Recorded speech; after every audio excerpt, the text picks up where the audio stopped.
പത്തനംതിട്ട അടൂരിൽ അയൽവാസിയുമായുള്ള തർക്കത്തെ തുടർന്ന് കൈത്തണ്ടം മുറിച്ച് കിണറ്റിൽ ചാടിയ വയോധികൻ മരിച്ചു. പള്ളിക്കൽ സ്വദേശി 65 വയസ്സുള്ള വാസുദേവനാണ് മരിച്ചത്. അയൽവാസിയായ യുവതിയുടെ വീടിന്റെ സിറ്റൌട്ടിൽ ചെന്നാണ് കൈത്തണ്ടം മുറിച്ചത്. ശ്രീരാജ് ബാബു വിവരങ്ങളുമായി ചേരുകയാണ്. ശ്രീരാജ്, ഈ അയൽവാസിയുമായുള്ള തർക്കത്തെ തുടർന്ന് ജീവൻ നശിപ്പിക്കാൻ വേണ്ടി തയ്യാറാകുന്നു എന്ന് പറയുമ്പോൾ അതിനെന്താണ് പ്രകോപനമായിട്ടുള്ളത്? അവിടെയുള്ള ആളുകളൊക്കെ എന്താണ് ഇതിനെക്കുറിച്ച് പറയുന്നത്?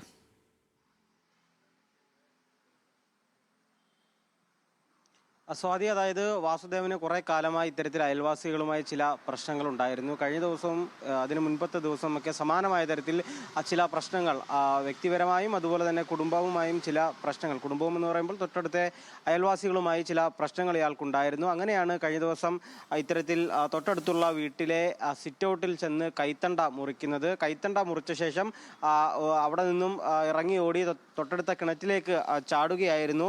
പഞ്ചായത്ത് കിണറ്റിലേക്കാണ്, വീടിൻ്റെ വളപ്പിലുള്ള കിണറ്റിലേക്കല്ല, തൊട്ടടുത്ത പഞ്ചായത്ത് കിണറ്റിലേക്കാണ് ഇയാൾ ചാടിയത്. ഉടൻ തന്നെ ആളുകൾ ഓടിക്കൂടി ഇയാളെ പുറത്തെടുക്കാൻ ശ്രമിച്ചു. പുറത്തെടുത്തെങ്കിലും മരണം സംഭവിക്കുകയായിരുന്നു. എന്തായാലും പ്രാഥമികമായി മനസ്സിലാക്കാൻ കഴിയുന്നത് ഇത്തരത്തിൽ അയൽവാസികളുമായി ഉണ്ടായ തർക്കത്തെ തുടർന്നാണ് ഇയാൾ ഇത്തരത്തിലുള്ള ഒരു കടുംകൈ ചെയ്തത്. മതിൽ നിർമ്മിക്കുന്നതുമായി ബന്ധപ്പെട്ടടക്കം തർക്കമുണ്ടായിരുന്നു. മറ്റു ചില വ്യക്തിപരമായ ചില വിഷയങ്ങളിലും അദ്ദേഹം തൊട്ടടുത്തുള്ള അയൽക്കാരുമായി തർക്കത്തിലുണ്ടായിരുന്നു. എന്തായാലും കിണറ്റിൽ ചാടി ആണ് നിലവിൽ ഇയാൾ മരിച്ചത്. പള്ളിക്കൽ സ്വദേശിയായ വാസുദേവൻ എന്നാണ് ഇദ്ദേഹത്തിൻ്റെ പേര്. 65 വയസ്സുകാരനാണ്.